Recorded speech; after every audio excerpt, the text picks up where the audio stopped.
getting over it with Bennett Foddy.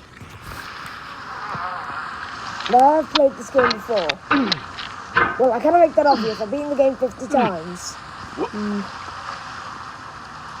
Or should I be saying that out?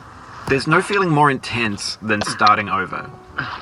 If you deleted your homework the day before it was due, as I have, or if you left your wallet at home and you have to go back after spending an hour in the commute. If you won some money at the casino and then put all your winnings on red but it came up black.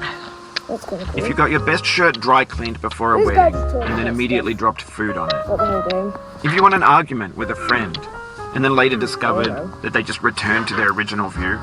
Starting over is harder than starting up. If you're not ready for that, like if you've already had a bad day, then what you're about to go through might be too much. Feel free to go away and come back. I'll be here. Let's get that set up better. Alright, thanks for coming with me on this trip. I'll understand if you have to take a break at any point. Just find a safe place to stop and quit the game. And don't worry, I'll save your progress, always. Even your mistakes. This game is a homage to a free game that came out in 2002, titled Sexy Hiking. The author of that game was Jazuo, a mysterious Czech designer who was known at the time as the father of B games. And B games are rough assemblages of found objects. Designers slap them together very quickly and freely, and they're often too rough and unfriendly to gain much of a following. They're built more for the joy of building them than as polished products.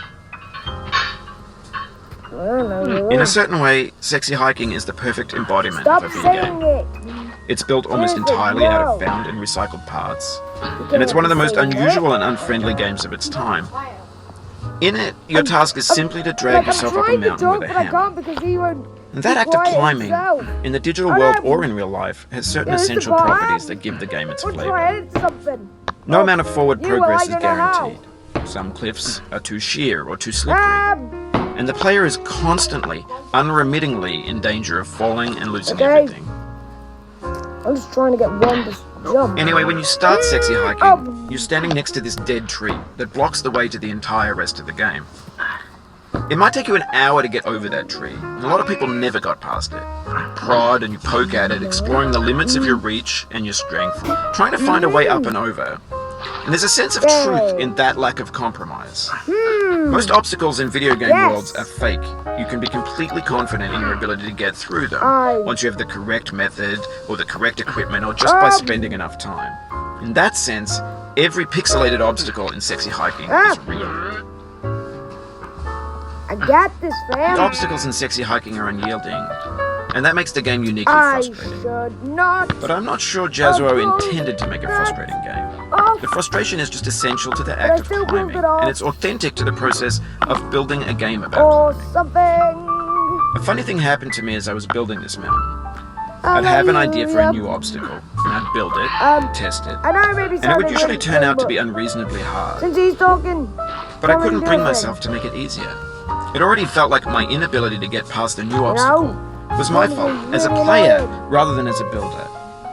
Imaginary mountains build themselves from our efforts to climb them, and it's our repeated attempts to reach the summit that turns those mountains into something real. Which is very, very cool, I guess. When you're building a video game world, you're building with ideas, and that can be like working with quickset cement. You mold your ideas into a certain shape that can be played with, and in the process of playing with them, they begin to harden and set until they're immutable, like rock. And at that point, you can't change the world. Not without breaking it into pieces and starting fresh with new ideas. For years now, people have been predicting that games would soon be made out of prefabricated objects, bought in a store and assembled into a world. And for the most part, that hasn't happened, because the objects in the stores are trash.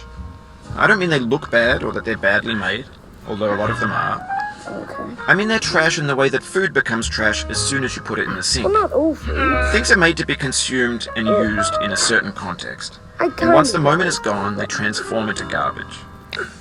In the context of technology, those moments pass by in seconds.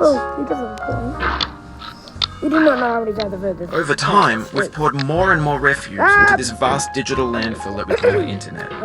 It now vastly outnumbers and outweighs the things that are fresh and untainted and unused. When everything around us is cultural trash, trash becomes the new medium, the lingua franca of the digital age. Bennett Foddy works. And you can build culture out of trash.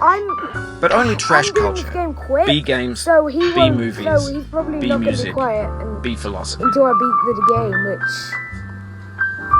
Maybe this is what digital culture is. But, you know, a monstrous mountain of trash, the ash heap of creativity's fountain. I'm trying to go a landfill with everything we ever thought of. Well, you never know. Grand, infinite, and unsorted.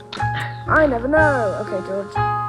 There's 3D models of breakfast, Gen X's fanfic novels, Scan magazines, green screen Shia LaBeouf, banned stuff scenes on Live League.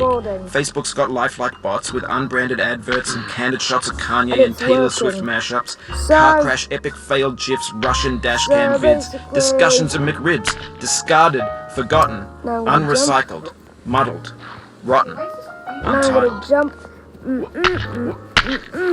Everything's fresh for about 6 seconds, until some newer thing beckons, and we hit refresh. And there's years of persevering, disappearing into the pile, out of style, out of sight.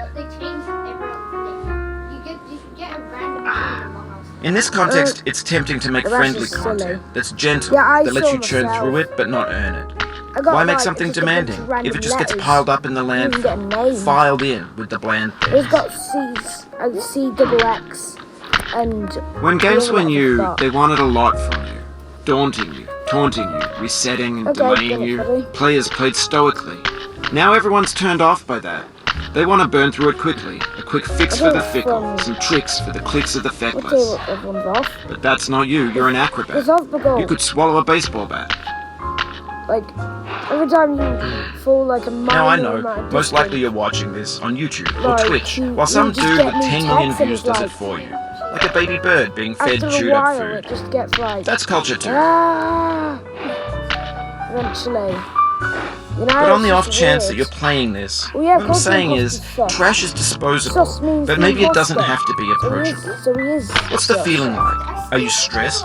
I guess you don't hate it if you got this far. Feeling frustrated? It's underrated. An orange is sweet, juicy fruit, locked inside a bitter peel.